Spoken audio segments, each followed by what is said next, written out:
উপস্থিত হযরত উলামায়ে কেরাম, মুসলমান ভাইরা, আল্লাহ তাআলার দরবারে শুকরিয়া আদায় করছি। আল্লাহ আমাদেরকে এই মাহফিলে উপস্থিত হওয়ার তৌফিক দান করেছেন বলে আলহামদুলিল্লাহ।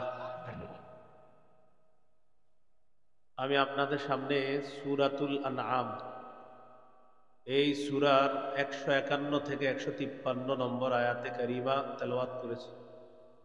৩টি আয়াত তেলাওয়াত করলাম, ১৫১, ১৫২, ১৫৩। এই ৩ আয়াতে আল্লাহ তাআলা ১০টি বিষয়ে আলোচনা করেছেন। ১ নম্বর, শিরিক করা যাবে না। ২ নম্বর, পিতা মাতার সেবা করা। ৩ নম্বর, দারিদ্রতার ভয়ে সন্তান হত্যা করা যাবে না। ৪ নম্বর, প্রকাশ্য অশ্লীলতা, গোপন অশ্লীলতার কাছে যাওয়া যাবে না। ৫ নম্বর, অন্যায়ভাবে কোনো প্রাণকে হত্যা করা যাবে না।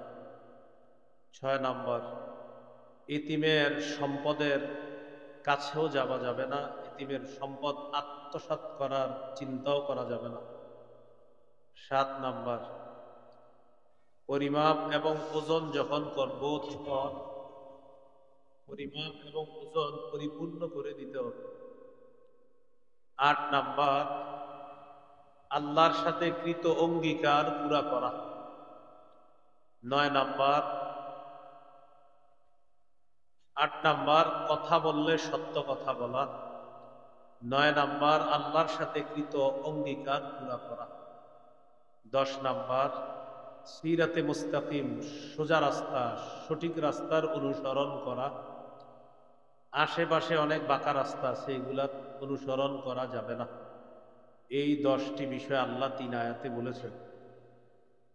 আল্লাহ তাআলা প্রথম যেই উপদেশটা আমাদেরকে দিয়েছেন, আল্লাহ বলেন, قُلْ تَعَالَوْا أَتْلُ مَا حَرَّمَ رَبُّكُمْ عَلَيْكُمْ أَلَّا تُشْرِكُوا بِهِ شَيْئًا।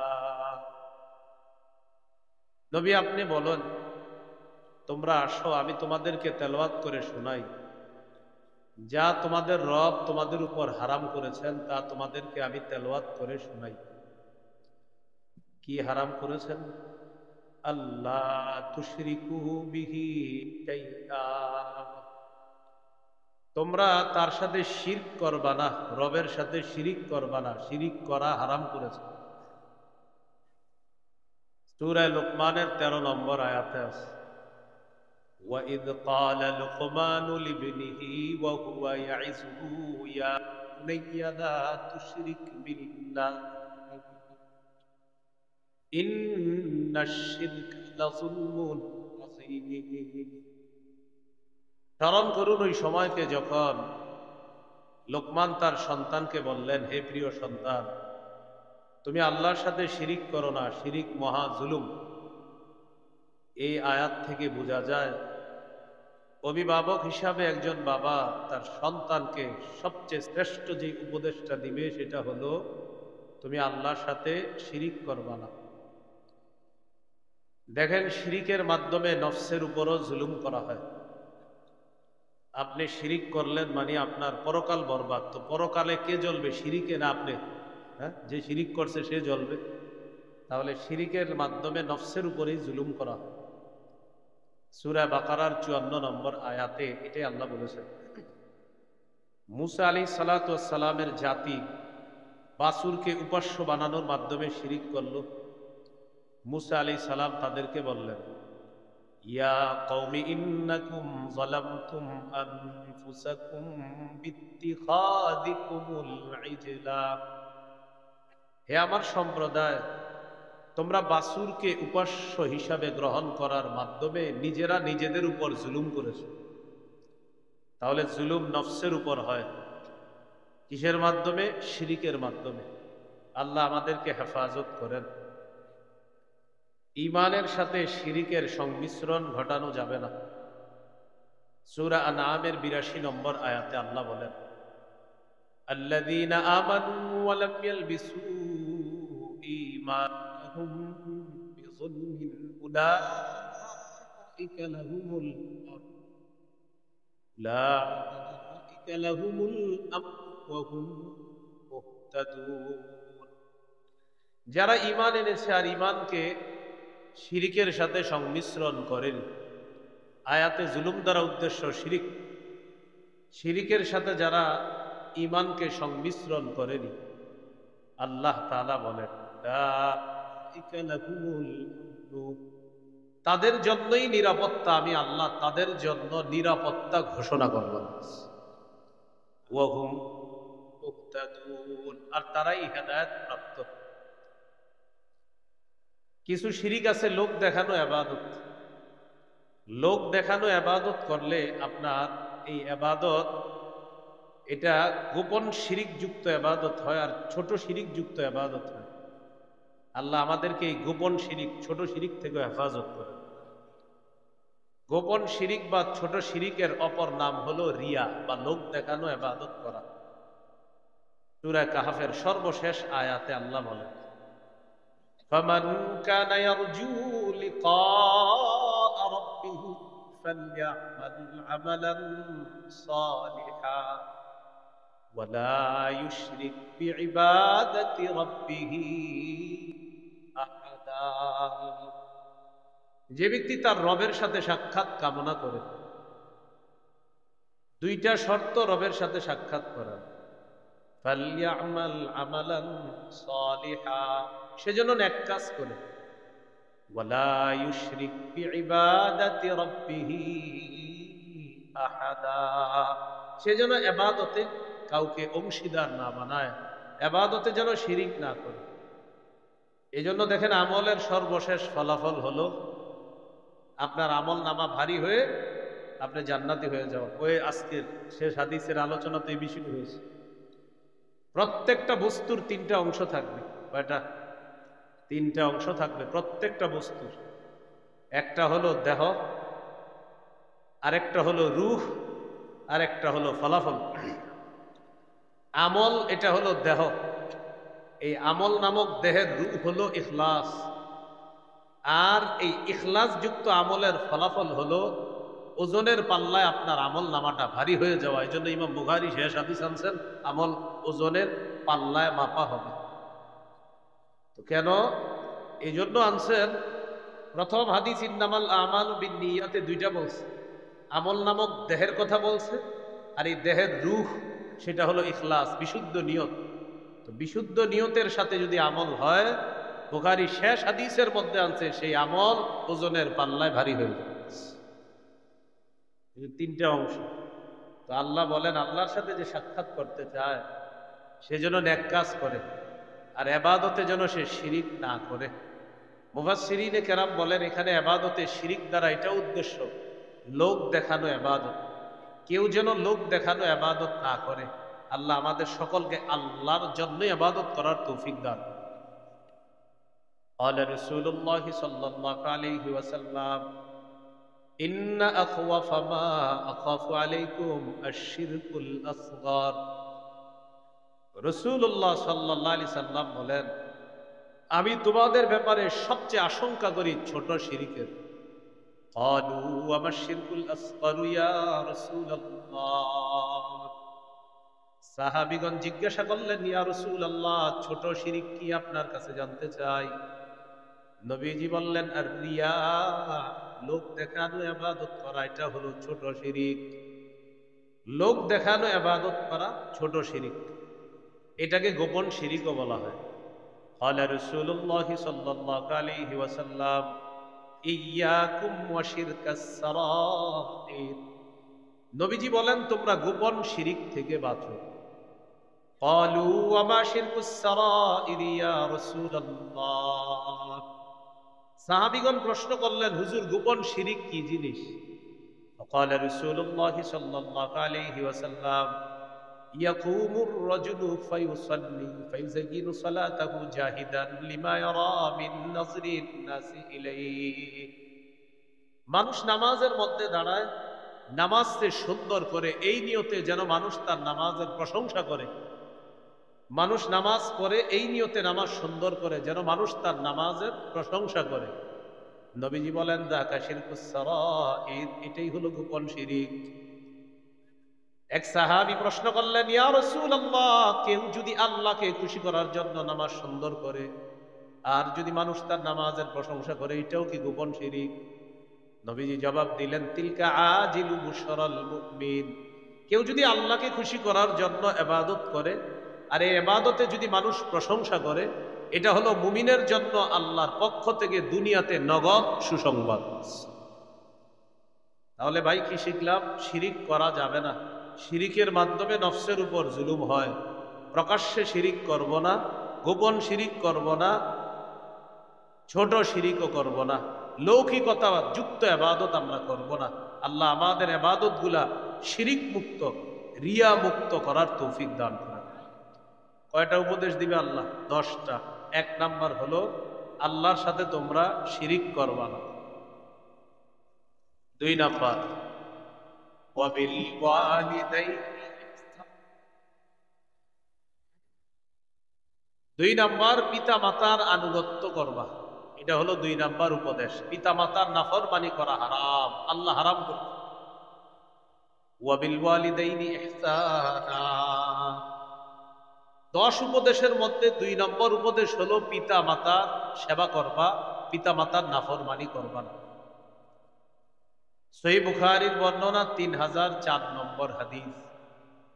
জাআ রাজুলুন ইলা রাসূলিল্লাহি সাল্লাল্লাহু আলাইহি ওয়াসাল্লাম ফাস্তা'যানাহু ফিল জিহাদ। এক ব্যক্তি রাসূলুল্লাহ সাল্লাল্লাহু আলাইহি সাল্লামের কাছে এসে জিহাদের অনুমতি চাইলেন। فقال رسول الله صلى الله عليه وسلم أحي الوالدات। তোমার পিতামাতা জীবিত আছে? তিনি জবাব দিলেন, জি, আমার পিতামাতা জীবিত আছে। فقال رسول الله صلى الله عليه وسلم ففيهما فجاهد। পিতামাতার সেবা করার মাধ্যমে জিহাদ করো। তুমি পিতামাতার সেবা করো, এটাই তোমার জন্য জিহাদ। নবীজির কাছে জিহাদের অনুমতি চাইতে আসলেন। নবীজি বললেন, পিতা মাতার এরা কি জীবিত আছে? সাহাবী বললেন, জি হুজুর, জীবিত আছে। রাসূলুল্লাহ সাল্লাল্লাহু আলাইহি সাল্লাম বললেন, পিতা মাতার সেবা করো, তাদের সেবা করার মাধ্যমে তুমি জিহাদ করো। আল্লাহ আমাদের সকল সন্তানদের মা বাবার খেদমত করার তৌফিক দান করেন। মুসনাদে আহমদ হাদিসের কিতাব 15538 নম্বর হাদিস। রাসূলুল্লাহ সাল্লাল্লাহু আলাইহি সাল্লামের একজন সাহাবী, নাম হলো, নামটা বলি, ট্রেনটা যাক, মনে রাখতে যদি পারেন, নাম হলো জাহিমা। কি নাম? আবার বলেন, কি নাম? আন্না জাহিমাতা জাআ ইলা রাসূলিল্লাহি সাল্লাল্লাহু আলাইহি ওয়াসাল্লাম।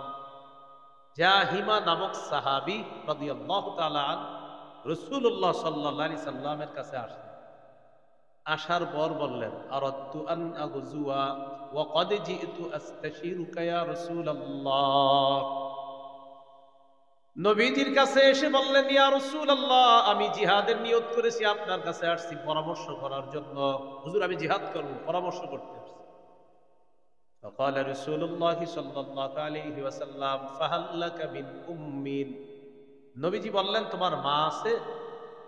সাহাবী বললেন, নাম, জি হুজুর, মা আছে। فقال رسول الله صلى الله عليه وسلم فالزمها فإن الجنة تحت رجليها। তোমার মা আছে? হ্যাঁ। মায়ের সেবা আবশ্যক করে নাও, মায়ের পায়ের নিচে জান্নাত। ফাইনাল জান্নাতা তাহতা রিজলাইহা, মায়ের পায়ের নিচে জান্নাত, সেখানে যাও। অন্য বর্ণনা আসছে ফাসাম্মাল জান্নাহ, সেখানেই তোমার জান্নাত, মায়ের সেবা করো। তো আল্লাহ তাআলা 2 নাম্বার উপদেশটা দিলেন, পিতা মাতার সেবা করো, তাদের আনুগত্য করবা। আল্লাহ সব সন্তানগুলাকে পিতা মাতার আনুগত্য করার তৌফিক দান করেন। সন্তান হিসাবে আমার আপনার সর্বপ্রথমে এই পৃথিবীতে দায়িত্ব এই শুকরিয়া আদায় করা। আল্লাহ আপনার শুকরিয়া আদায় করি, মা বাবারও শুকরিয়া আদায় করি, এটা প্রতিনিয়ত কৃতজ্ঞতা প্রকাশ করবেন। আল্লাহ, আপনার শুকরিয়া আদায় করি যে আপনি আমার মা বাবার মাধ্যমে আমাকে দুনিয়াতে আনছেন, আর আমি মা বাবার প্রতিও কৃতজ্ঞতা প্রকাশ করছি যারা আমাকে ছোটবেলা থেকে বড় করছে। এই ব্যাপারে সূরা লোকমানের 14 নম্বর আয়াতে আল্লাহ হুকুম করছে, وَوَصَّيْنَا الْإِنسَانَ بِوَالِدَيْهِ হামালাতহু উম্মুহু ওয়াহনান আলা ওয়াহনিন ওয়া ফিসালুহু ফি আনিশকুর লি ওয়া লিওয়ালিদাইক। আল্লাহ তাআলা বলেন, মানুষকে আমি হুকুম করলাম পিতা মাতার আনুগত্য করার জন্য। হামালাতহু উম্মুহু ওয়াহনান আলা ওয়াহনিন, মা তার সন্তানকে কষ্টের পর কষ্ট সহ্য করে পেটে ধারণ করেছে। ওয়া ফিসালুহু ফি আমাইন, এরপর সন্তান দুনিয়াতে আসার পর 2 বছর দুধ পান করানোর পর 2 বছর পর তার দুধ ছাড়িয়েছে। ওয়া ফিসালুহু, তার দুধ ছাড়ানো হয়েছে ফি আমাইন, 2 বছরে। আল্লাহ বলেন, অতএব আনিশকুরলি, তুমি আমার কৃতজ্ঞতা প্রকাশ করো। ওয়ালি ওয়ালিদাই, তোমার মা বাবার কৃতজ্ঞতা প্রকাশ করো। তাহলে মা বাবার কৃতজ্ঞতা প্রকাশ করা, এটা সন্তান হিসাবে প্রতিটা সন্তানের দায়িত্ব, কর্তব্য। আল্লাহর শুকরিয়া আদায় করা, মা বাবারও কৃতজ্ঞতা প্রকাশ করা। আল্লাহ তৌফিক দান করেন। সূরা বনী ইসরাঈল 23, 24, 25 নম্বর আয়াতে আল্লাহ বলেন, আউযু বিল্লাহি মিনাশ শাইতানির রাজীম, ওয়া ক্বাদা রাব্বুকা আল্লা তা'বুদু ইল্লা ইয়্যাহু ওয়া বিল ওয়ালিদাইনি ইহসানা। তোমার রব ফয়সালা করেছেন, সিদ্ধান্ত নিয়ে ফেলেছেন, তোমরা আল্লাহ ছাড়া কারো ইবাদত করবা না। ওয়া বিল ওয়ালিদাইনি ইহসানা, এই সিদ্ধান্ত করে ফেলেছেন মা বাবার সেবা করবা, তাদের নাফরমানি করবা না। ইম্মা ইয়াবলুগান্না ইনদাকাল কিবারা আহাদুহুমা আও কিলাহুমা ফালা তাকুল লাহুমা উফফিন ওয়ালা তানহারহুমা ওয়া কুল লাহুমা কাওলান কারীমা। আল্লাহ তাআলা বলেন, আল্লাহ ফয়সালা করেছেন তোমরা আল্লাহ ছাড়া কারো ইবাদত করবা না, পিতা মাতার সেবা করবা। ইম্মা ইয়াবলুগান্না ইনদাকাল কিবারা আহাদুহুমা আও কিলাহুমা, তোমার কাছে যদি তোমার মা বাবার 2 জনের একজন অথবা 2 জন বার্ধক্যে পৌঁছে যায়, বার্ধক্যে উপনীত হয়, বুড়া বুড়ি বৃদ্ধ বৃদ্ধা হয়ে যায়, খুব বুঝবেন এই জায়গাটা। ফালা তাকুল্লাহুমা উফ, তাদেরকে উফ শব্দটা বলবো না। বলেন সবাই, কি বলবো না? আবার বলেন, উফ। উফ দ্বারা কি উদ্দেশ্য? উফ দ্বারা 2টি উদ্দেশ্য। বলেন আমার সাথে, তাহলে মনে থাকবে। বলেন, বিরক্তি প্রকাশ করব না, অথবা বিরক্তি সূচক কোন শব্দ মুখে উচ্চারণ করব না। এটা হলো উফের ব্যাখ্যা। তাদের সামনে উফ বলবা না। মা বাবা বৃদ্ধ বৃদ্ধা হয়ে যাওয়ার পর এক কথা বারবার বলতে পারে, বয়সের ভারে এক কথা বারবার বললে সাধারণত আরেকজনের মেজাজ খারাপ হয়। আপনার মা বাবা যদি এক কথা বারবারও বলে, বিরক্তি প্রকাশও করবেন না, বিরক্তি সূচক কোনো শব্দ মুখে আনবেন না। কেন? কারণ শৈশবে ছোটবেলায় আপনিও এক কথা 100 বার বলছেন, তারা কখনো বিরক্ত হয় না। তাই বৃদ্ধ বৃদ্ধা হওয়ার পর তারাও যদি এক কথা 100 বার বলে, আপনি বিরক্ত হতে পারবেন না। মা বাবা বৃদ্ধ বৃদ্ধা যখন হয়ে যায়, শিশুর মতো হয়ে যায়। এক কথা দেখবেন আইসক্রিম খাইতে চায়, চিপস খাইতে চায়, বৃদ্ধ বৃদ্ধা হইলে এর মানে এখন শিশুর মতো হয়ে গেছে। তো এখন এক কথা যদি বারবার বলে, বিরক্তি প্রকাশ করবেন না, বিরক্তি সূচক কোন শব্দ মুখে আনবেন। ওয়ালা তানহারহুমা, তাদেরকে ধমক দিবা না, সাবধান, এটা তো করবেনই না। মা বাবার সামনে কখনো রাগ করবেন না, রাগান্বিত হবেন না। মনে রাগ আসলো মনের মধ্যে দাফন করে হাসি মুখে থাকবেন সামনে। বলেন ইনশাআল্লাহ। কারণ তাদের দোয়া যেমন কবুল হয়ে যায়, বদদোয়াও কবুল হয়ে যায়। আবু দাউদের হাদিস, 1536 নম্বর হাদিস। قال رسول الله صلى الله عليه وسلم ثلاث دعوات مستجابات, নবীজি বলেন 3টি দোয়া কবুল হয়ে যায়। বলেন কয়টি দোয়া কবুল হয়ে যায়? 3টি। 1 নম্বর দাওয়াতুল ওয়ালিদ, পিতা মাতার দোয়া। 1 নম্বর পিতা মাতার দোয়া। 2 নম্বর ওয়া দাওয়াতুল মুসাফির, মুসাফিরের দোয়া। তিন নাম্বার ওয়া দাওয়াতুল মাজলুম, মাজলুমের দোয়া। তিনটি দোয়া কবুল হয়েই যায়, হাদিসে আসছে লা শাক্কা ফিহিন্না, এতে কোনো সন্দেহ নাই। দাওয়াতুল ওয়ালিদ, পিতা মাতার দোয়া কবুল হয়ে যায়। ওয়া দাওয়াতুল মুসাফির, মুসাফিরের দোয়া কবুল হয়ে যায়। ওয়া দাওয়াতুল মাজলুম, মাজলুমের দোয়া কবুল হয়ে যায়। এই তিন ধরনের দোয়া কবুল হয়ে যায়। আল্লাহ আমাদের সকলকে মা বাবার সামনে বিরক্তি প্রকাশ করা, বিরক্তি সূচক শব্দ বলা, রাগান্বিত চেহারা, এই জাতীয় ভয়ঙ্কর অবস্থা থেকে আল্লাহ আমাদেরকে হেফাজত করেন। অনেক সময় অনেক সন্তান মা বাবারে অভিশাপ দিয়ে দেয়, মা বাবারে অভিশাপ দেয়, আপনি আর কান পান না খায়া দিলে কি হবে?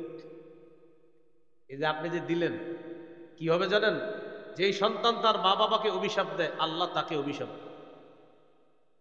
সহিহ মুসলিমের হাদিস, 1978 নম্বর হাদিস আমাদের মাদ্রাসার পাঠ্যপুস্তক অনুসারে, আর আপনাদের পকেটের উস্তাদ অনুসারে 5018 নম্বর হাদিস। এই হাদিসের মধ্যে আছে আলী রাদিয়াল্লাহু তাআলা আনহুর বর্ণনা। হযরত আলী রাদিয়াল্লাহু তাআলা আনহুকে একজন বললেন, মা কানা নবী সাল্লাল্লাহু আলাইহি ওয়াসাল্লাম ইউসিররু ইলাইকা। আমিরুল মুমিনিন মানুষ বলে, আল্লাহ নবী নাকি আপনার কাছে গোপনে কি জানি বলে গেছে, এই গোপন বিষয়গুলো আপনার কাছে জানতে চাই। এই যুগে বেদাতীরা বলে হযরত আলীকে গোপনে কি জানি নবীজি বলে গেছে। আলী রাদিয়াল্লাহু তাআলা আনহু জবাব দিলেন, এই কথা তোমারে কে বলছে? বলতেছেন যে হযরত আলী ধমক দিয়ে বললেন, না নবীজি আমাকে গোপনে কি বলবেন? হযরত আলী জবাব দিলেন, মা কানা নবী সাল্লাল্লাহু আলাইহি ওয়াসাল্লাম ইউসিররু ইলাইয়া ইয়াকতুমুহুন নাস। মানুষের কাছে আড়াল করে নবী আমাকে এমন কিছু গোপনে বলে নাই, তবে এতটুকু আমার মনে হয় যে নবী আমারে 4টা কথা বলছিলেন, সেটাও আর গোপন নাই, এই যে আমি এখন তোমাদেরকে বলে দিচ্ছি। হযরত আলী রাদিয়াল্লাহু তাআলা আনহু বললেন, নবী আমাকে মানুষের থেকে আড়াল করে কিছু বলে নাই। গায়রা আন্নাহু হাদাসানি ফি, নবীজি আমাকে বলেছেন কালিমাতিন আরবাইন, 4টা কথা বলেছেন আমাকে, যে কথাটা আমার মনে হচ্ছে আমাকে আড়ালে বলেছিলেন, তবে এখন তো আর আড়াল নাই, এখন এই যে তোমাদেরকে বলে দিচ্ছি। তাহলে বলেন তো, একান্তে হযরত আলীকে নবী কয়টা কথা বলছিলেন? সেই 4টা কি আর গোপন আছে না বলে দিছে? সাহাবী প্রশ্ন করলেন, ওয়া মা কুন্না ইয়া আমিরুল মুমিনিন। আলী রাদিয়াল্লাহু তাআলা আনহুকে প্রশ্ন করলেন তার ছাত্র, ও আমিরুল মুমিনিন, এই 4টা বিষয় কি আপনার কাছে জানতে চাই? আলী রাদিয়াল্লাহু তাআলা আনহু জবাব দিলেন, আল্লাহ নবী বলেন, লাআনাল্লাহ মান লাআনা ওয়ালিদা। ওই ব্যক্তিরে আল্লাহ অভিশাপ দেয় যে ব্যক্তি তার মা বাবাকে অভিশাপ দেয়। 4 কথা। প্রথম কথা, লাআনাল্লাহ মান লাআনা ওয়ালিদা, আল্লাহ তাআলা ওই ব্যক্তিকে অভিশাপ দেয় যে ব্যক্তি তার পিতা মাতাকে অভিশাপ দেয়। ওয়া লাআনাল্লাহ মান যাবাহা লিগাইরিল্লাহ, আল্লাহ ওই ব্যক্তিকে অভিশাপ দেয়। 2 নম্বর, 4 কথার দ্বিতীয় কথা, আল্লাহ তাআলা ওই ব্যক্তিকে অভিশাপ দেয় যে ব্যক্তি গায়রুল্লাহর নামে জবাই করে, আল্লাহ ছাড়া অন্য কারো নামে যে জবাই করে তাকে আল্লাহ অভিশাপ দেয়। কয়টা হলো কথা? 2টা। 3 নম্বর, ওয়া লাআনাল্লাহ মান আওয়া মুহসা, যে ব্যক্তি কোনো বেদাতিকে আশ্রয় দেয় তাকে আল্লাহ অভিশাপ দেয়। আপনি একজন বেদাতিকে এই এলাকার 1 কাঠা জায়গা দিয়ে দিলেন, যে বেদাতি তুমি এই 1 কাঠা জায়গার মধ্যে একটা আস্তানা বানাও, আমরা 2 জনে মিলে বেদাত সাপ্লাই দিব, এরকম আপনি আশ্রয় দিলেন। এই বেদাতিকে যে আশ্রয় দেয় তাকে আল্লাহ অভিশাপ দেয়। কয়টা হলো? 3টা। 4 নম্বর, ওয়া লাআনাল্লাহ মান যায়্যারা মানারাল আরদ, ওই ব্যক্তিকে আল্লাহ অভিশাপ দেয় যে ব্যক্তি জমিনের নিশানা পরিবর্তন করে ফেলে। খুঁটিটা ছিল আগে এই জায়গায়, হঠাৎ খুঁটি এখানে চলে গেল। আরে ঘটনা কি? জিজ্ঞাসা করছে ঘটনা কি, আপনি খুঁটি পাল্টাইলেন কেন? পাওয়ারে আছে। কিসে আছে? আবার কিছুদিন পর দেবেন খুঁটি এখানে এসে পড়ছে, ঘটনা কি? পাওয়ার শেষ। এই যে বিষয়গুলা তো সঠিক না। ওয়া লাআনাল্লাহু মান যায়্যারা মানারাল আরদ, যে ব্যক্তি জমিনের নিশানা পরিবর্তন করে, সীমানা পরিবর্তন করে, আল্লাহ তাকে অভিশাপ দেয়। কয় কথা? 4। এই 4 কথা কি আর গোপন আছে না জানিয়ে দিছে? এই 4টার মধ্যে একটা হলো, মা বাবাকে যদি কেউ অভিশাপ দেয় আল্লাহ তাকে অভিশাপ দেয়। এটা হলো আমার মূল আলোচ্য বিষয়, যে মা বাবাকে কখনো অভিশাপ দিবেন না, তাদের সামনে রাগ করবেন না। আল্লাহ কথাগুলা মনে রাখার তৌফিক দান করেন। তাহলে বাবা মা বার্ধক্যে উপনীত হলে 1 নাম্বার উফ শব্দটা বলবো না। 2 নাম্বার ওয়ালা তানহার হুমা, তাদেরকে ধমক দিবা না। আমরা কখনো ধমক দিব না, রাগত স্বরে কথা বলবো না, রাগান্বিত চেহারা তাদের সামনে রাখবো না। এরপরে আল্লাহ বলেন ওয়াকুল্লাহুমা কাওলান কারীমা, তাদের সাথে নরম কথা বলবা, ভদ্রভাবে কথা বলবা, তাদের সাথে সম্মানসূচক কথা বলবা। এক কথা বারবার বললে কি বলবেন জানেন? জি আব্বা ঠিক আছে, আম্মা ঠিক আছে, আসলে কিন্তু ঠিক নাই অনেকগুলো।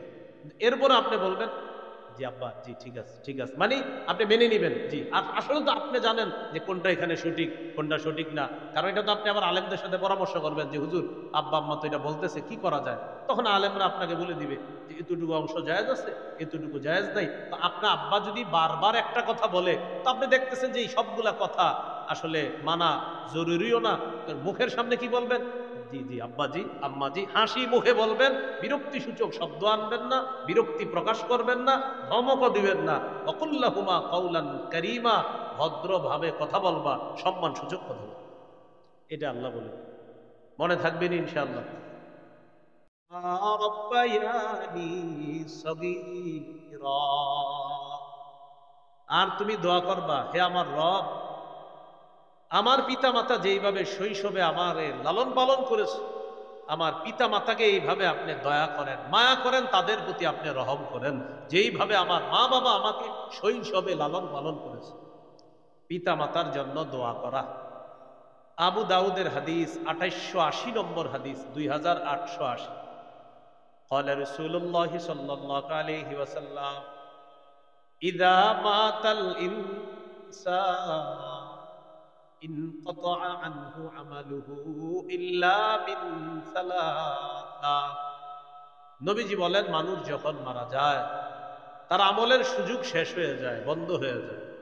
ইল্লা মিন সালাসা, 3টি আমলের সওয়াব বাকি থাকে। ইল্লা মিন সাদাকাতিন জারিয়া, 1 নাম্বার সদকায়ে জারিয়া, এটার সওয়াব কবরে যাওয়ার পরেও সে পেতে থাকবে। 2 নাম্বার আও ইলমিন ইউনতাফাউ বিহি, এমন এলেম যে এলেমের মাধ্যমে উপকৃত হওয়া যায়। আপনার বিদ্যায় আরেকজন উপকৃত হয়, এই যতজন উপকৃত হচ্ছে তাদের এলেমের সওয়াব আপনার কবরে আল্লাহ দিয়ে দেন। শাইখুল হাদিস আল্লামা আজিজুল হক রহমতুল্লাহ আলাইহি, হযরতের শুধু হাজার হাজার ছাত্র আছে শাইখুল হাদিস, তার হাজার হাজার ছাত্র যারা শুধু শাইখুল হাদিস, মুহাদ্দিস মুফতি তো আছে, মানে শুধু শাইখুল হাদিস আছে হাজার হাজার ছাত্র, আর মুহাদ্দিস আছে, মুফতি আছে, আরো অন্যান্য কিতাব বিভাগেও আছে হুজুরের। তাহলে এই শাইখুল হাদিস আল্লামা আজিজুল হক রহমতুল্লাহ আলাইহি এমন কাজ দুনিয়াতে করে গিয়েছেন, আও ইলমিন ইউনতাফাউ বিহি, এমন এলেম যে এলেমের মাধ্যমে উপকৃত হওয়া যায়।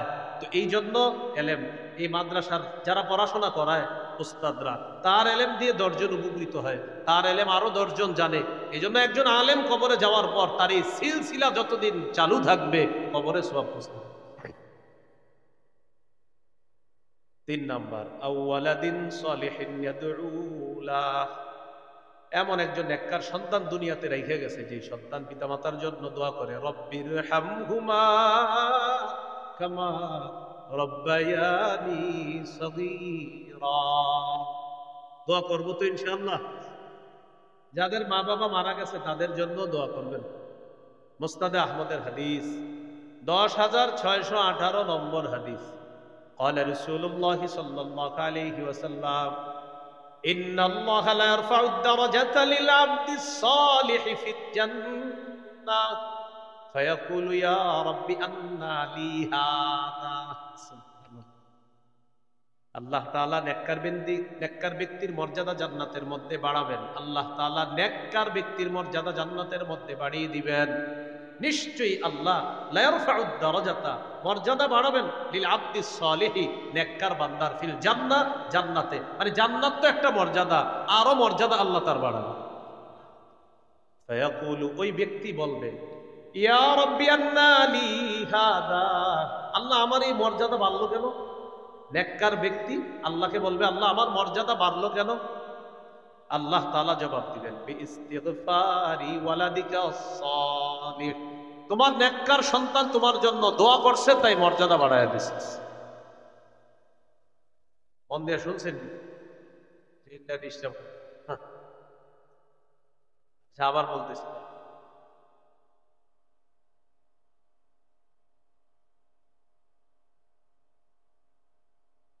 মা বাবা যাদের কবরে আছে বেশি বেশি দোয়া করবেন, আল্লাহ আমার আব্বাকে জান্নাত দেন, আল্লাহ আমার আম্মাকে জান্নাত দেন, আল্লাহ আব্বার মর্যাদা বাড়ায়া দেন, আল্লাহ আম্মার মর্যাদা বাড়ায়া দেন, আল্লাহ আব্বার কোনো গুনাহ থাকলে মাফ করে দেন, আম্মার কোনো গুনাহ থাকলে মাফ করে দেন, এরকম খালি বারবার বলেন। তো আল্লাহর রসুল সাল্লাল্লাহু আলাইহি সাল্লাম বলেন, আল্লাহ তাআলা নেককার বান্দার মর্যাদা জান্নাতে বাড়ায়া দেয়। বাড়ায়া দেওয়ার পর নেককার বান্দা বলে, আল্লাহ আমার মর্যাদা কেন বাড়লো? আল্লাহ তখন বলে, বিইস্তিগফারি ওয়ালাদিকা, তোমার নেককার সন্তান তোমার জন্য ইস্তেগফার পাঠ করছে, তাই আমি আল্লাহ তোমার মর্যাদা বাড়াচ্ছি। তাহলে দোয়া করবো তো ইনশাআল্লাহ। আল্লাহ তৌফিক দান করেন। বলেন, সূরা আনামে কয় উপদেশ দিবে আল্লাহ? হ্যাঁ, কয় উপদেশ দিবে? 10 উপদেশ। তো যাই হোক, পরের অংশটা শুনিনি, সূরা বনী ইসরাঈল। ওয়াকফিদ লাহুমা জানাহাদ যুল্লি মিনার রাহমা, এই অংশটা রয়ে গেছে। ওয়াকফিদ লাহুমা জানাহাদ যুল্লি মিনার রাহমা, তুমি তোমার পিতা মাতার সামনে তাদের জন্য রহমতের ডানা বিছিয়ে দিবা, দয়ার ডানা বিছিয়ে দিবা, নম্র ব্যবহারের মাধ্যমে তাদের সামনে বিনয়ী হবা। তাহলে মোট কয়েকটা হুকুম। তোমার মা বাবা যদি তোমার কাছে বার্ধক্যে উপনীত হয়, তাদেরকে উফ বলবা না। আমি উফের ব্যাখ্যা দিয়েছিলাম, বিরক্তি সূচক শব্দ বলবো না, বিরক্তি প্রকাশ করব না। 2 নাম্বার, ওয়ালা তানহার হুমা, তাদেরকে ধমক দিবা না। ওই যে এক কথা বারবার বলবে, আপনি ধমক দিবেন না, রাগত স্বরে কথা বলবেন না। ওয়াকুল্লাহুমা কাউলান কারীমা, তাদের সাথে ভদ্রভাবে কথা বলবা। 4 নাম্বার, ওয়াকফিদ লাহুমা জানাহাদ যুল্লি মিনার রাহমা, তাদের সামনে দয়ার ডানা বিছিয়ে দিবা, নম্র আচরণের মাধ্যমে তাদের সামনে বিনয়ী হবা। 5 নাম্বার, ওয়াকুর রব্বির হামহুমা কামা রব্বায়ানি সগীরা, দোয়া করবা মা বাবার জন্য, আল্লাহ যেন তাদের প্রতি দয়া করে। আল্লাহ আমাদেরকে এমন সুসন্তান হওয়ার তৌফিক দান করে। তাহলে 10 উপদেশের মধ্যে 2টা গেল। 1 নাম্বার, শিরিক করা যাবে না। 2 নাম্বার, মা বাবার নাফরমানি করা যাবে না, তাদের আনুগত্য করতে হবে। 3 নাম্বার, ওয়ালা তাকতুলু আওলাদাকুম মিন ইমলাক নাহনু নারযুকুকুম ওয়া ইয়্যাহুম, তোমরা তোমাদের সন্তানদেরকে দারিদ্রতার ভয়ে হত্যা করো না। সন্তান দারিদ্রতার ভয়ে হত্যা করা যাবে না। নাহনু নারযুকুকুম, অভিভাবক আমি তোমাদেরকে রিজিক দেই, ওয়া ইয়্যাহুম, তোমাদের সন্তানদেরকেও আমি রিজিক দিই। সহিহ বুখারীর বর্ণনা, 6861 নম্বর হাদিসের বর্ণনা। আন আব্দুল্লাহ ইবনে মাসউদ রাদিয়াল্লাহু তাআলা আনহু قال قال رجل يا رسول الله أي الذنب أكبر عند الله, এক ব্যক্তি প্রশ্ন করলেন, আল্লাহর কাছে সবচেয়ে বড় পাপ কোনটি? ওগো আল্লাহর রাসূল, আপনার কাছে জানতে চাই। فقال رسول الله صلى الله عليه وسلم, নবীজি বললেন, আনতাদউ লিল্লাহি নিদ্দান ওয়া হুয়া খালাকাকা, আল্লাহ তাআলা তোমাকে সৃষ্টি করেছেন, এই আল্লাহর সাথে কোন সমকক্ষ নির্ধারণ করা সবচেয়ে বড় পাপ। ক্বালা সুম্মা আইয়ুন ইয়া রাসূলুল্লাহ, প্রশ্ন করলেন, হুজুর এরপর সবচেয়ে বড় পাপ কোনটি? নবী জবাব দিলেন, আনতা কতুলা ওয়ালাদাকা মাখাফাতা আইয়াতআমা মাআক, তোমার সন্তান তোমার খাদ্যে অংশগ্রহণ করবে এই ভয়ে সন্তান হত্যা করা এরপর সবচেয়ে বড় পাপ। আপনার সন্তান আপনার খাদ্যে অংশগ্রহণ করবে এই ভয়ে সন্তান হত্যা করা, এরকম হত্যা হয় কিনা? হয়তো এক সন্তান হয়েছে আর 10 বছর সন্তান হয় না। কেন হয় না? তো কে খাওয়াবে? এই কারণে সন্তান হচ্ছে না। আবার ঘরে ক্যালেন্ডার লাগায় রাখছে, 2টি সন্তানের বেশি নয়, 1টি হলেই যথেষ্ট হয়। 2টি সন্তানের বেশি নয়, 1টি হলে ভালো হয়। এই স্লোগান আপনাদেরকে যারা শিখায়, এদেরও 7 জন 8 জন সন্তান এক একজনের, কারো বাপের পরিচয় আছে কারো নাই, বাকি সন্তান 7-8 জন। তাহলে দারিদ্রতার ভয়ে সন্তান হত্যা করা বড় পাপ। ক্বালা সুম্মা আইয়ুন ইয়া রাসূলুল্লাহ, প্রশ্ন করলেন, হুজুরের পর সবচেয়ে বড় পাপ কোনটি? নবীজি বললেন, আনতুজানি বিহালিলাতি জারিকা, তুমি তোমার প্রতিবেশীর স্ত্রীর সাথে ব্যভিচারে লিপ্ত হওয়া এরপর সবচেয়ে বড় পাপ। আল্লাহ আমাদেরকে হেফাজত করেন। তাহলে সন্তান হত্যা করা যাবে না দারিদ্রতার ভয়ে, এটা হলো 3 নম্বর উপদেশ। 4, ওয়ালা তাকরাবুল ফাওয়াহিশা মা যাহারা মিনহা ওয়া মা বাতান। প্রকাশ্য অশ্লীলতার কাছে যেও না, গোপন অশ্লীলতার কাছে যেও না। অন্য আয়াতে আল্লাহ বলেন ওয়াযারু যাহিরাল ইসমি ওয়া বাতিনা, তোমরা প্রকাশ্য পাপ ছেড়ে দাও, গোপন পাপ তোমরা ছেড়ে দাও। জিনা করা এটা একটা অশ্লীল কাজ। সূরা বানী ইসরাঈলের ৩২ নম্বর আয়াতে আল্লাহ বলেন ওয়ালা তাকরাবুজ জিনা ইন্নাহু কানা ফাহিশা, তোমরা জিনার কাছেও যেও না, জিনা অশ্লীল কাজ। দেখেন আল্লাহ এখানে বলেন নাই জিনা করবা না, বলছে জিনার কাছে যেও না। জিনার কাছে যেও না মানে মা ইউকাররিবু ইলা জিনা, যা জিনার নিকটবর্তী করে দেয় এমন কাজের কাছেও যাওয়া যাবে না। সহিহ বুখারীর বর্ণনা 6612 নম্বর হাদিস। قال رسول الله صلى الله عليه وسلم إن الله كتب على ابن آدم حظه من الزنا أدرك ذلك لا محالة। আল্লাহ তাআলা আদম সন্তানের উপর জিনার পরীক্ষা অবধারিত করে দিয়েছেন, এই পরীক্ষায় সবাই পড়বে। ফাজিনাল আইনি আন-নাজরু, চোখের জিনা হলো দেখা। ওয়া জিনাল লিসান আল মানতিক, মুখের জিনা হলো কথা বলা। ওয়া নাফসুহু তামান্না ওয়া তাশতাহি, অন্তর কল্পনা করে, এটা হলো অন্তরের জিনা। ফোনে কল আসছে, অপরিচিতা এক কণ্ঠের ফোন আসছে আপনার। এখন এই ফোন পাওয়ার পর আপনি ভাবতেছেন কে ফোনটা দিল, মনের জিনা শুরু হয়ে গেছে। এবার কথা বলা শুরু করেছেন, জিহ্বার জিনা, কানের জিনা শুরু হলো। অনুভব করা শুরু করেছেন, কলবের জিনা। মোবাইলে SMS লিখতেছেন, খারাপ। এই যে হাতে টাচ করে SMS গুলা লিখতেছেন, অশ্লীল SMS, এটা হাতের জিনা করছেন। এরপরে আপনি তার সাথে দেখা করার জন্য একটা সময় নির্ধারণ করলেন, ঘর থেকে বের হয়ে আপনি হাঁটতে হাঁটতে রওনা করলেন। আপনার প্রথম কদম ফালানোর সাথে সাথেই পায়ের জিনা শুরু হয়ে গেল। তার কাছে গেলেন, আল্লাহ না করেন শরীরে স্পর্শ হলে হাতের জিনা। নবী শেষে বলেন আল ফারজু ইউসাদ্দিকুহু যালিক আও ইউকাযযিব, সর্বশেষ লজ্জাস্থান আসল জিনায় রূপদান করে, বলি নাউযুবিল্লাহ।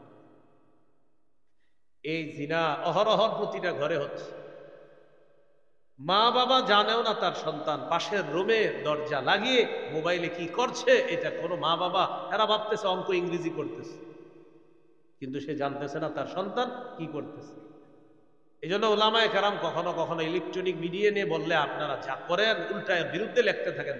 কেউ কি আপনার নিষেধ করছে চালাইতে? বলে নাই, বলছে এটার কারণে যারা অশ্লীল কাজ করে এটা নিষেধ। তো আপনার রাগ হওয়ার কারণটা কি? মনে হয় আপনিও ওই অশ্লীল কাজের মধ্যে জড়িয়ে আছেন। আপনি তো রাগ করার কথা না। আল্লাহ আমাদেরকে বুঝার তৌফিক দান করেন। এই জিনা, এগুলা অশ্লীলতা, প্রকাশ্য অশ্লীলতা। এখন আমাদের এই সমাজের মধ্যে প্রকাশ্যে অশ্লীলতা হয় কিভাবে? চা দোকান তো এখন টেলিভিশন ছাড়া হয় না। চা দোকান টেলিভিশন থাকবে না তো হবেই না। ওখানে টেলিভিশন চলবে, অশ্লীল সিনেমা চলবে, সবাই একসাথে মিলে মিশে দেখতেছে। এক তো গুনাহ করতেছে, আবার অপরকে সাক্ষী বানাইতেছে। দোস্ত আমি তোমার সাক্ষী, তুমি আমার সাক্ষী, এরকম সাক্ষী বানাইতেছে, গুনাহ করতেছে, প্রতিনিয়ত গুনাহ করতেছে। এটা প্রকাশ্য অশ্লীলতা। ঘরের মধ্যে দরজা লাগিয়ে আপনি ইলেকট্রনিক মিডিয়ার গুনাহ করতেছেন, সেটা গোপন অশ্লীলতা। তো প্রকাশ্য পাপ, গোপন পাপ, প্রকাশ্য অশ্লীলতা, গোপন অশ্লীলতার কাছে যাইতো আল্লাহ নিষেধ করেছেন। আল্লাহ হেফাজত করেন। পাপের পরিণাম তো অনেক ভয়ঙ্কর, দুনিয়াবি কিছু পরিণতিও আছে ভয়ঙ্কর। পাপ আল্লাহর লানত টেনে আনে। কার লানত? সহিহ বুখারীর বর্ণনা 6783 নম্বর হাদিস। এই হাদিসের মধ্যে আছে قال رسول الله صلى الله عليه وسلم, নবীজি বলেন লানাল্লাহু সারিকা ইয়াসরিকুল বাইদাতা, আল্লাহ তাআলা ওই চোরকে অভিশাপ দেয় যে চোর ডিম চুরি করে। কি চুরি করে? তাহলে ডিমের মা যে চুরি করে তার কি অবস্থা? ডিম চুরি করলে অভিশাপ, ডিমের মা চুরি করলে? ওয়াসরিকুল হাবলা, কেউ যদি রশি চুরি করে তার উপর আল্লাহর অভিশাপ। তাহলে রশি দিয়ে যেটা বাঁধা ছিল সেটা চুরি করলে কি হবে? গরু চুরি করতে গেছিল, গরু লয়েছে রশি, এটার উপরও অভিশাপ। গরুটা আর আনতে পারে নাই, গরু চুরি করলে কি অবস্থা হবে? তো পাপ আল্লাহ লানত টেনে। আবু দাউদের হাদিস 3000 674 নম্বর হাদিস। এই হাদিসটা সবাই একটু মন দিয়ে শোনেন। قال رسول الله صلى الله عليه وسلم لعن الله الخمر وشاربها وساقيها وبائعها ومبتاعها وعاصرها ومعتصرها وحاملها والمحمولة إليه. কত? না নয় কত হলো? নয়। লাআনাল্লাহুল খামরা, আল্লাহ মাদক দ্রব্যকে অভিশাপ দেয়। কাকে? মদকে আল্লাহ অভিশাপ দেয়, উদ্দেশ্য মাদক দ্রব্য। মাদক দ্রব্য আবার এখন অনেকে নাম পাল্টায়া মাদক দ্রব্য সেবন করে, নামটা পাল্টায়া দেয়। আর মানুষ যে নাম পাল্টায়া মাদক দ্রব্য নিবে, এটাও আমগো নবী বলে গিয়েছে। ইবনে মাজার 4020 নম্বর হাদিসে আছে, قال رسول الله صلى الله عليه وسلم لا يشربن ناس من امتي الخمر يسمونها بغير اسمها. নবীজি বলেন, আমার উম্মতের একদল মদ সেবন করবে, মদের নামটা তারা পাল্টায়া দিবে। আমার উম্মতের একদল নাম পাল্টায়া মাদক দ্রব্য নিবে, মদ সেবন করবে। ইয়াবা, বাবা, গাঁজা, হিরোইন, ফেন্সিডিল, আফিম, কানাডা ড্রাই, মাস্তুদ, শ্যাম্পেইন, ডাই, বিয়ার ইত্যাদি নাম দিবে, আর মাদক দ্রব্য এরা সেবন করবে। নবী বলেছেন, আমার উম্মতের একদল নামটা শুধু পাল্টায়া দিবে, কিন্তু মদ, মাদক ইত্যাদি এগুলা নিবে। ভ্যান গাড়ি, চা দোকানের চিপা চুপায় যেগুলা হচ্ছে, অভিশাপ। কি হচ্ছে? অভিশাপ। হ্যাঁ, আল্লাহর অভিশাপ। এই যে ট্রেন লাইন, বিশেষ করে কিছু ট্রেন যেখানে পড়া থাকে, ট্রেনের বগি কাজ টাজ করে, সেখানেও মাদক দ্রব্য অনেকে আপনার লুকিয়ে লুকিয়ে সেবন করতে পারে। লাআনাল্লাহুল খামরা, মাদক দ্রব্য আল্লাহ অভিশাপ দিয়েছেন। ওয়া শারিবাহা, যে মদ সেবন করে তাকে আল্লাহ অভিশাপ দিয়েছেন। ওয়া সাকিয়াহা, যে মদ পরিবেশন করে তাকে আল্লাহ অভিশাপ দিয়েছেন। আমাদের অনেক মুসলিম ভাইয়েরা এমন জায়গায় চাকরি করে, হালাল অংশ আছে, হারাম অংশ আছে, মদ পরিবেশন করা লাগে, এই জাতীয় অংশের কাজটা করে না। ওয়া বাইআহা, মদ যে বিক্রি করে তাকে আল্লাহ অভিশাপ দেয়। ওয়া মুবতাআহা, মদ যে ক্রয় করে তাকে আল্লাহ অভিশাপ দেয়। অনেকে সুন্দর সুন্দর ভাষণ দেয়, মনে করেন এখানে এসেও দিতে পারে, ভাই এলাকাকে আমরা মাদক দ্রব্য মুক্ত করব, এলাকাবাসীর মুরব্বী যারা আছেন আমাদেরকে সহযোগিতা করবেন। সামনে সবাই বলে ঠিক ঠিক, খোঁজ নিয়ে দেখা যায় যে এরকম বলতেছে, এই চুপে চুপে মাদক দ্রব্যের এক্সপোর্ট ইনপুট করতেছে। এটা আসলে ঠিক, এটা রেডিমেড ঠিক নেই, আসলেই ঠিক। তো এই যে বিষয়টা, বা ইয়াহা ওয়া মুবতাহা, যে বিক্রি করে, যে ক্রয় করে, উভয়ের উপর আল্লাহর অভিশাপ। এগুলো 5 নাম্বার। 6 নাম্বার, ওয়া আসিরাহা ওয়া মু'তাসিরাহা, 6 নাম্বার, যে মদ উৎপাদন করে তার উপর আল্লাহর অভিশাপ। ওয়া মু'তাসিরাহা, যে মদ পরিশোধন করে এটার নাম দেয় বিভিন্ন, বাংলা মদ ইত্যাদি নাম দেয়, এটার উপর আল্লাহর অভিশাপ। ওয়া হামিলাহা, মদ যে বহন করে নিয়ে যায় তার উপর আল্লাহর অভিশাপ। যারা গাড়ি চালান, যদি ইচ্ছাকৃতভাবে জেনে শুনে মাদক দ্রব্য আপনি বহন করেন, আপনার উপর আল্লাহর অভিশাপ। জেনে শুনে মাদক দ্রব্য বহন করবেন না, যদি জেনে শুনে করেন আপনার উপর অভিশাপ।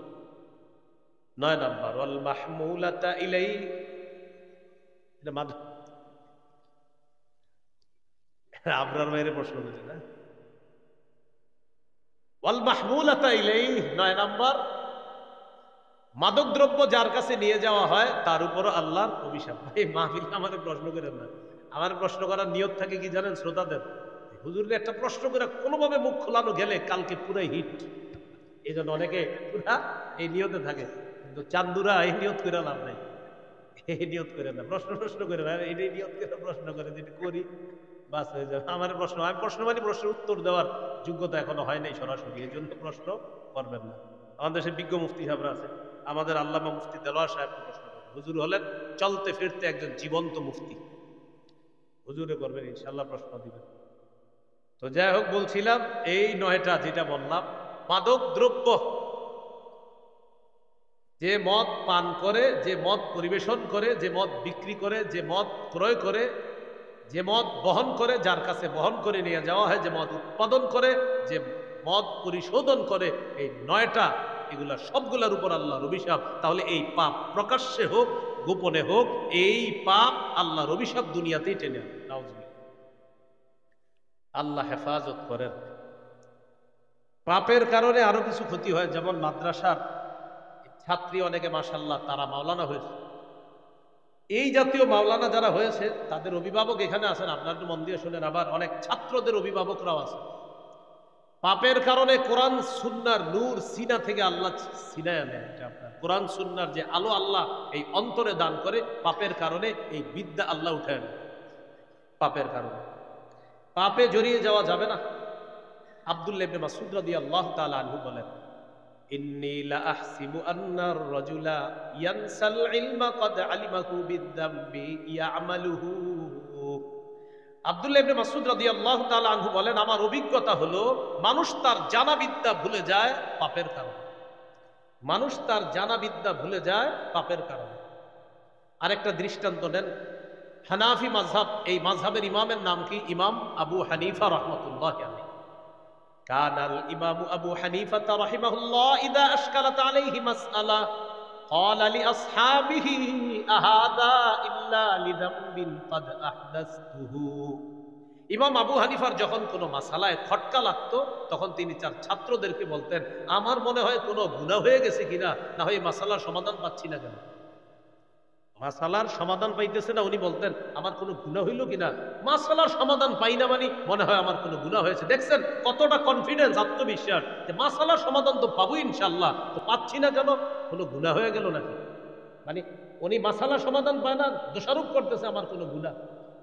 আর আমরা এখন পড়ালেখা না পারলেই মাদ্রাসার হুজুরে এসে ধরি, মামলা দেওয়ার চিন্তা ভাবনা করি, কত কিছু। হুজুরে এসে হুজুর কি পড়ান, কেন আমার ছেলে পড়া পারে না কেন? 7 দিন যে আপনি ঘরের ভিতরে শয়তানের বাক্সের সামনে বসায় রাখছিলেন ছুটির সময়, এটা কি আপনার মনে আছে? তোর পড়াটা মনে থাকবে কিভাবে? 2 মাস মাদ্রাসায় উস্তাদরা পড়ায়, তো 2 মাস পরে যে 7 দিন 10 দিন ছুটি পাইল ছেলেটা, বাসায় যাওয়ার পরে আপনি ঘরে গুনাহের পরিবেশ রাখলেন। এই গুনাহের পরিবেশের মধ্যে আপনার সন্তান একদিনও কোরআন খুলে দেখে নাই, তো 7 দিনে ও সব ভুলে গেছে। এখন আইসা হুজুরে দোষারোপ করতেছেন কেন? আপনি ঘরটাকে পাপমুক্ত করেন, ওই সন্তান সেখানে গেলেও তার দিল সাফ থাকবে, কোরআন সেখানে বসে থাকবে।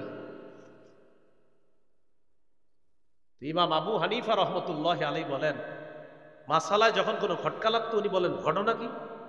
আমার মনে হয় কোনো গুনাহ হয়েছে। ওয়াকানা ইস্তাগফিরু, তখন তিনি ইস্তিগফার পড়া শুরু করতেন, আস্তাগফিরুল্লাহ আস্তাগফিরুল্লাহ আস্তাগফিরুল্লাহ। ওয়া রুবামা কামা ওয়া সাল্লা, কখনো কখনো নামাজের মধ্যে দাঁড়িয়ে যাইতেন, ফাতানকাশিফা লাহুল মাসআলা, ইস্তিগফার পড়তে পড়তে নামাজে দাঁড়াইতেন, নামাজ শেষ করতেন, আল্লাহ তাআলা তাকে মাসালার সমাধান দিয়ে দিতেন।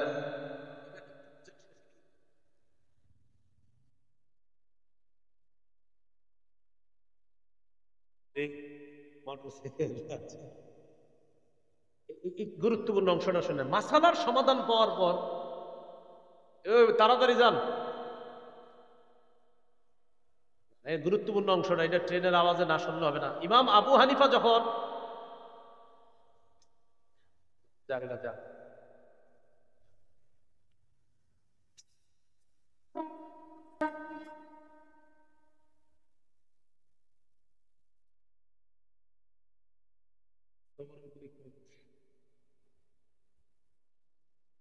ইমাম আবু হানিফা রহমতুল্লাহ আলাইহির যখন মাসালা সমাধান হয়ে যেত, গুরুত্বপূর্ণ অংশটা দেখেন কি বলে, তিনি বলেন, রাজাউতু আদনি তিবা আলাইয়া, এই শোনো, আমাকে আল্লাহ মাসালার সমাধান দিয়ে দিয়েছেন, এর মানে আল্লাহ আমার তওবা কবুল করছে।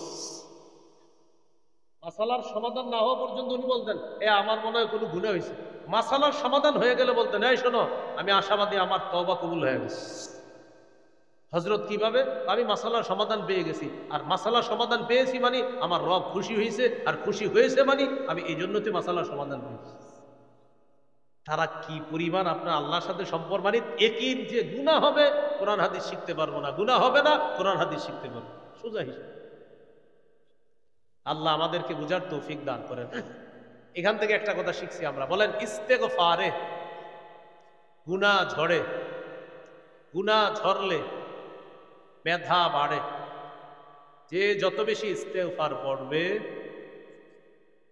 তার তত বেশি গুনাহ ঝরবে। যার যত বেশি গুনাহ ঝরবে তার তত বেশি মেধা বাড়বে। সেজন্য ইস্তেগফারের মাধ্যমে গুনাহ ঝরিয়ে ফেলতে হবে আর মেধা বাড়াইতে হবে। সন্তানদেরকে শিখাইয়া দিবেন বেশি বেশি আস্তাগফিরুল্লাহ পড়বা। আল্লাহ আমাদেরকে বুঝার তৌফিক দান করেন। ইমাম শাফি রহমতুল্লাহ আলাইহির উস্তাদের নাম ওয়াকি ইবনুল জাররাহ রহমতুল্লাহ আলাইহি। তার ব্যাপারে আলী ইবনুল খাশরাম রহমতুল্লাহ আলাইহি বলেন, রাআইতু ওয়াকি ইবনুল জাররাহ ওয়া মা রাআইতু বিয়াদিহি কিতাবান কাত্তু ইন্নামা হুয়া ইয়াহফাজু। ইমাম শাফি রহমতুল্লাহ আলাইহির উস্তাদ ওয়াকি ইবনুল জাররাহকে আমি কখনো লিখতে দেখি নাই, তিনি যা শুনতেন সব মুখস্থ করে ফেলতেন। আমি কখনো তাকে লিখতে দেখিনি। তো একদিন প্রশ্ন করলাম, ফাসালতুহু আন দাওয়াইল হিফজি, আমি জিজ্ঞাসা করলাম আপনার মুখস্থ রহস্য কি? তিনি জবাব দিলেন, তারকুল মাআসি, নাফরমানি ছেড়ে দেওয়া, গুনাহ ছেড়ে দেওয়া আমার মেধার রহস্য। আমি গুনাহ করি না, তাই আল্লাহ তাআলা আমার মেধা বাড়ায় দিয়েছে। শেষে তিনি বলেন, মা জাররাবতু মিসলাহু লিল হিফজি, মুখস্থ করার ক্ষেত্রে আমার অভিজ্ঞতা হলো গুনাহ ছেড়ে দেওয়ার চাইতে বিকল্প কোনো পন্থা নাই। যদি তুমি বেশি মুখস্থ করতে চাও তো তুমি গুনাহ ছেড়ে দাও, এটা আমার অভিজ্ঞতা। ইমাম শাফি রহমতুল্লাহ আলাইহির উস্তাদ বলেন, মা জাররাবতু মিসলাহু লিল হিফজি, গুনাহ ছেড়ে দেওয়ার অভিজ্ঞতার মতো এত বড় অভিজ্ঞতা আর আমার নাই যে মুখস্থ করার শ্রেষ্ঠ অভিজ্ঞতা হলো গুনাহ ছেড়ে দেওয়া। তাহলে ভাই কি জানলাম? পাপ কোরআন সুন্নাহর বিদ্যা থেকে বঞ্চিত করে। আল্লাহ হেফাজত করেন। এবার একটু বলেন কোরআন মুখস্থ করার পর চর্চা না করা পাপ। এই পাপের কারণে আল্লাহর কাছে জবাবদিহি করতে হবে। আপনি হাফেজ হয়েছেন, হঠাৎ আপনার উস্তাদের সাথে সাক্ষাৎ, কি কোরআন মুখস্থ আছে, ইয়াদ আছে? না হুজুর, ভুলে গেছি। কেন? চর্চা করো না? না, কোরআন মুখস্থ করে চর্চা না করাটাই পাপ। সহিহ বুখারীর বর্ণনা 5033 নম্বর হাদিস, قال رسول الله صلى الله عليه وسلم تعاهدوا القرآن والذي نفسي بيده لهو أشد تفصيا من الإبل في عقلها। নবীজি বলেন, তোমরা কোরআন চর্চা করো, আল্লাহর কসম, বাঁধন হারা উট, উটের গলার বাঁধন খুলে দিলে এই বাঁধন হারা উট যত দ্রুত পালিয়ে যায়, কোন মানুষ কোরআন সিনায় ধারণ করার পর, মুখস্থ করার পর চর্চা না করার কারণে এই কোরআন ওই দ্রুতগামী উটের চাইতে আরো দ্রুত তার সিনা থেকে চলে যায়। কোরআন যে ব্যক্তি সিনায় ধারণ করেছে, একটা উটের গলার রশি খুলে দেওয়ার পর এটা যত দ্রুত পালিয়ে যাবে, কোরআন চর্চা না করলে এর চাইতে দ্রুত কোরআন তার সিনা থেকে চলে যাবে। এই জন্য হাফেজ সাহেবরা শুধু রমজান মাসে বইরেন না, পুরো বছর কোরআন পড়তে হবে। আল্লাহ তৌফিক দান করেন। এলো পাপের কারণে আপনার কোরআন সুন্নাহর বিদ্যা থেকে বঞ্চিত হতে হয়। এবার একটা রহস্যের কথা শোনেন কোরআনে। ইব্রাহিম আলাইহিস সালাম আল্লাহর কাছে দোয়া করলেন, রব্বানা ওয়াবআথ ফীহিম রাসূলাম মিনহুম ইয়াতলু আলাইহিম আয়াতিক ওয়া ইউআল্লিমুহুমুল কিতাবা ওয়াল হিকমাতা ওয়া ইউযাক্কিহিম। চারটা দোয়া করছে আল্লাহ, এমন একজন রাসূল পাঠান, একটু মন দিয়ে শোনেন এটা, যে রাসূল চারটা কাজ করবে। এক, কোরআন তেলাওয়াত করবে। দুই, কোরআন মানুষকে শিখাবে। তিন, কোরআনের ব্যাখ্যা মানুষকে শিখাবে। চার, মানুষের আত্মশুদ্ধি করবে, তাদের আত্মাগুলা পরিশুদ্ধ করবে।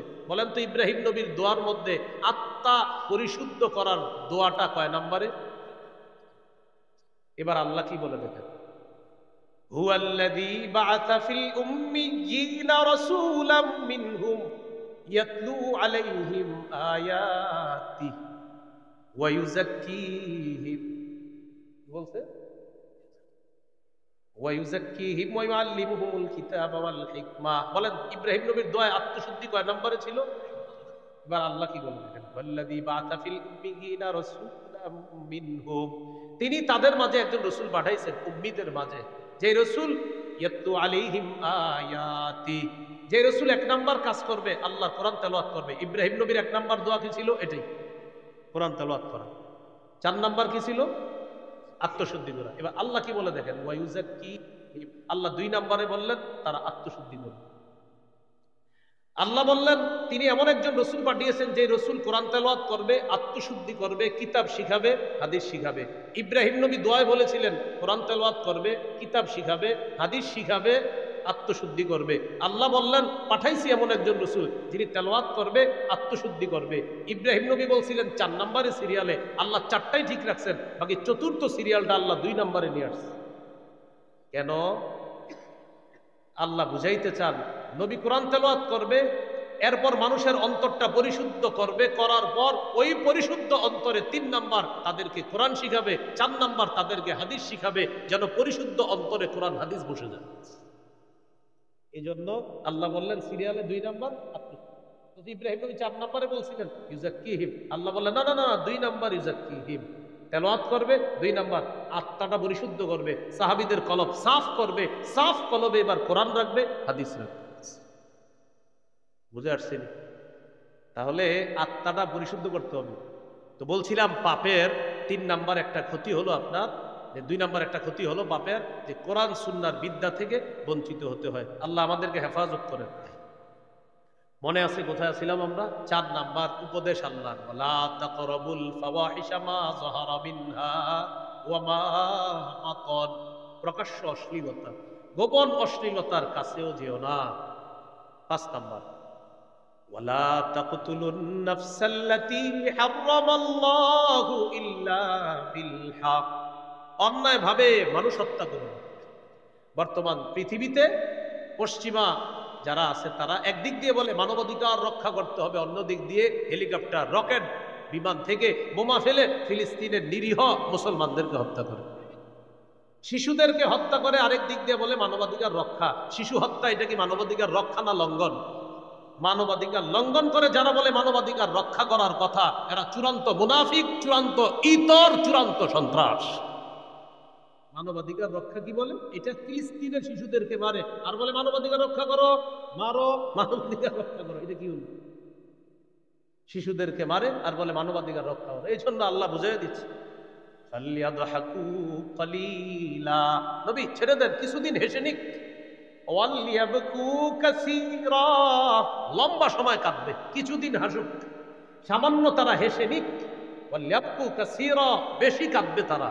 জাযাআম বিমা কানু ইয়াকসিবুন, তাদের কৃতকর্মের ফলাফল স্বরূপ তারা লম্বা সময় কাঁদবে, কাঁদতেছে। আল্লাহ বলছে হেসে নিক সামান্য সময়, কাঁদবে লম্বা সময়। এটার আরেক ব্যাখ্যা আখিরাতে, লম্বা সময় তো কাঁদতে হবে, সেই কাঁদা শেষ হবে। তাহলে মানুষ হত্যা করা এটা কোন ধরনের মানবাধিকার? এটা অন্যায়। সূরা মাইদার 32 নম্বর আয়াতে আল্লাহ বলেন মান কাতালা নাফসাম বিগাইরি নাফসিন আও ফাসাদিন ফিল আরদ ফাকাআন্নামা কাতালান নাসা জামিআ। যে ব্যক্তি অন্যায়ভাবে কোনো মানুষকে হত্যা করলো, সে যেন সারা পৃথিবীর সমস্ত মানুষকে হত্যা করলো। বলি নাউযুবিল্লাহ। আল্লাহ তাআলা বলেন যালিকুম ওয়াসাকুম বিহি লাআল্লাকুম তাকিলুন, আল্লাহ তোমাদেরকে ওয়াজ করেন যাতে তোমরা বুঝো। 6 নাম্বার ওয়ালা তাকরাবু মালাল ইয়াতীমি ইল্লা বিল্লাতি হিয়া আহসান হাত্তা ইয়াবলুগা আশুদ্দাহ।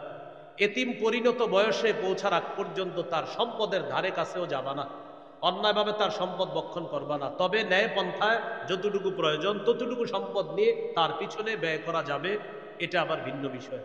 আল্লাহ বলেন ইন্নাল্লাযীনা ইয়াকুলুনা আমওয়ালাল ইয়াতামা যুলমা, যারা এতিমের সম্পদ অন্যায়ভাবে বক্ষণ করে, ইন্নামা ইয়াকুলুনা ফি বুতুনিহিম নারা, তারা পেটের মধ্যে আগুন খায়। ওয়া সায়াসলাউনা সাঈরা, ও চিরেই তারা প্রজ্বলিত আগুনে প্রবেশ করবে। 7 নাম্বার ওয়া আউফুল কাইলা ওয়াল মিজানা বিল কিসত, ইনসাফের সাথে পরিমাপ এবং ওজন করার সময় পরিপূর্ণভাবে পরিমাপ করবা, ওজন করবা, ইনসাফের সাথে করবা। লা নুকাল্লিফু নাফসান ইল্লা উসআহা, আল্লাহ বলেন আমি সাধ্যের বাইরে কাউকে কোনো কিছু চাপায়া দেয় না। উদ্দেশ্য হলো পরিমাপ ওজন করার সময় সামান্য একটু এদিক সেদিক, সামান্য এদিক সেদিক বেখেয়ালে হয়ে যাওয়াটা স্বাভাবিক। আল্লাহ বলেন এটা মাফ করে দিন। বেখেয়ালে এদিক সামান্য, সামান্য, বেশি না।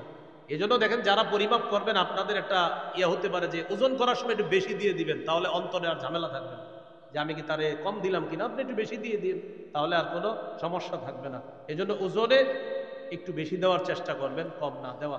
8 নাম্বার ওয়া ইযা কুলতুম ফাদিলু, কথা বললে সত্য কথা বলবা, ইনসাফের কথা বলবা। ওয়ালাউ কানা দা কুরবা, যদিও নিকটাত্মীয় কেউ সামনে থাকে, আপনার নিকটাত্মীয় আসছে, আরেকজন আসছে, এখন একটা কথা বলতে হবে আপনার, এই কথাটা আপনার নিকটাত্মীয়র বিরুদ্ধেও যেতে পারে, এই জন্য আল্লাহ বলেন তখনও সত্য কথা বলবা, তোমার নিকটাত্মীয় যদি কেউ হয় সত্য কথা বলবা। অবি আহদিল্লাহি আউফু, 9 নাম্বার, আল্লাহর সাথে কৃত অঙ্গীকারগুলা রক্ষা করো। মুসলিম হিসাবে আল্লাহর যতগুলো আদেশ, যতগুলো নিষেধ আছে, এই সবগুলা থেকে বেঁচে থাকতে হবে। যালিকুম ওয়াসাকুম বিহি লাআল্লাকুম তাযাক্কারুন, আল্লাহ বলেন তিনি তোমাদেরকে ওয়াজ করতেছেন যাতে তোমরা উপদেশ গ্রহণ করো। সর্বশেষ 10 নম্বর, ওয়া আন্না হাদা সিরাতি মুস্তাকিমা, নবী বলেন এটাই আমার রাস্তা, ফাত্তাবিউ, এই রাস্তার অনুসরণ করো। ওয়ালা তাত্তাবিউস সুবুলা ফাতাফাররাকা বিকুম আন সাবিলি, অনেকগুলা রাস্তা আছে আশেপাশে, এগুলোর অনুসরণ করবা না। ফাতাফাররাকা, এই ফাতাফাররাকা এটা হলো ক্রিয়া, এটার কর্তা হলো আসুবুল। অনেকগুলা রাস্তা যদি অনুসরণ করো তাহলে ওই রাস্তাগুলা তাফাররাকা, বিচ্ছিন্ন করে দিবে তোমাকে সোজা রাস্তা থেকে। অনেকগুলা রাস্তার অনুসরণ করবা না, ওগুলাতে গেলে সোজা রাস্তা থেকে তোমাকে বিচ্ছিন্ন করে দিবে। উসমান রাদিয়াল্লাহু তাআলা আনহুর বর্ণনা, নবীজি একটা লম্বা দাগ দিয়েছে, আশেপাশে অনেকগুলা দাগ দিয়েছে, দেওয়ার পর বললেন এটা সিরাতে মুস্তাকিম, এটা আল্লাহর রাস্তা। আশেপাশের রাস্তাগুলা হলো ইবলিসের রাস্তা, এক এক রাস্তার মাথায় শয়তান বসে বিভিন্ন অপরাধের দিকে মানুষকে ডাকে। আল্লাহ আমাদের সকলকে সিরাতে মুস্তাকিমের উপর যেন আমরা চলতে পারি, আল্লাহ তৌফিক দান করেন। 10 নম্বর যে বিষয়টা, সিরাতে মুস্তাকিমের উপর চলার জন্য বেশি বেশি দোয়া করা, ইহদিনাস সিরাতাল মুস্তাকিম, এই দোয়াটা করা। আরেকটা দোয়া আছে, রব্বানা লা তুযিগ কুলুবানা বা'দা ইদ হাদাইতানা ওয়া হাব লানা মিন লাদুনকা রাহমাহ ইন্নাকা আনতাল ওয়াহ্হাব, এই দোয়াগুলা বেশি বেশি করা। নবীজির একটা দোয়া আছে, আল্লাহুম্মা মুকাল্লিবাল কুলুব সাব্বিত কলবি আলা দীনিক ইয়া মুসাররিফাল কুলুব সাররিফ কলবি আলা তাআতিক। 10টা উপদেশ। 1 নাম্বার, শিরিক করা যাবে না। 2 নাম্বার, পিতা মাতার নাফরমানি করা যাবে না। 3 নাম্বার, সন্তানকে দারিদ্রতার ভয়ে হত্যা করা যাবে না। 4 নাম্বার, প্রকাশ্য পাপ, গোপন পাপের কাছে যাওয়া যাবে না। 5 নাম্বার, কাউকে অন্যায়ভাবে হত্যা করা যাবে না। 6 নাম্বার, অন্যায়ভাবে এতিমের সম্পদের কাছেও যাওয়া যাবে না। 7 নাম্বার, পরিমাপ ওজন করতে হবে পরিপূর্ণ ইনসাফের সাথে। 8 নাম্বার, কথা বললে সত্য কথা বলা, ইনসাফের কথা বলা। 9 নাম্বার, মুসলিম হিসাবে আল্লাহর সাথে যে ওয়াদাগুলো আছে এই ওয়াদাগুলা পুরা করা। 10 নাম্বার, সিরাতে মুস্তাকিমের অনুসরণ করা, শয়তানের রাস্তা সমূহের অনুসরণ না করা। এই 10টি উপদেশ আমরা যেন আমাদের জীবনে বাস্তবায়ন করতে পারি, করণীয়গুলো করা, বর্জনীয়গুলো বর্জন করতে পারি। আল্লাহ তৌফিক দান করেন। সুবহানাল্লাহি ওয়া বিহামদিহি, সুবহানাকাল্লাহুম্মা ওয়া বিহামদিকা, আশহাদু আল্লা ইলাহা ইল্লা আনতা আস্তাগফিরুকা ওয়া আতুবু ইলাইক। আচ্ছা, আজকের যে আলোচনাটা আপনার শিরিক বেদাতের আলোচনাটা, এটা মিম্বরের আমানত আছে আমার একটা সংকলন, 2 নম্বর খণ্ডে পাবেন শিরিক বেদাতের আলোচনাটা। 1 নম্বর খণ্ডে সন্তানের 64টা অধিকার, ওই সন্তানকে ছোটবেলা থেকে